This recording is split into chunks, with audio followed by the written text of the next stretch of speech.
ఇంకొకటి ఏంటంటే non veg తినాలా తినొద్దా అనేసి అడుగుతున్నారు. మీ ఓపిక, మీకు తినకూడదు, నేను చాలా కష్టాల్లో ఉన్నాను తినకుండా ఉంటాను అంటే మీ ఇష్టం, మానేయండి. లేదు తింటాను అంటే కొన్ని రోజుల్లో తిని కొన్ని రోజుల్లో మానేసేసి చక్కగా తిన్న తర్వాత తలారా స్నానం చేయండి.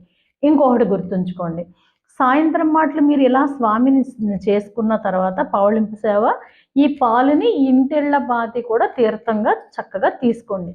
ఉదయం ఏం చేస్తారు అని అంటే కనుక స్వామి వారికి పక్కన కాళ్ళ దగ్గర ఒక అదేంటి ప్లేట్ కానీ ఏదైనా పెట్టి ఆ ప్లేట్లో మీకు ఒక తమలపాకో ఏదో వేసి ప్రతిరోజు కూడా తులసి దళాలతోటి స్వామివారికి అమ్మవారికి అష్టోత్తరం చేసుకోవాలి. ఇది ఈ 4 నెలల పాటు ఇంకా కంటిన్యూషన్గా చేసుకుంటూ మనకి ఈ మధ్యలో కొన్ని పూజలు ఇవి వస్తుంటాయి. మనకి శ్రావణ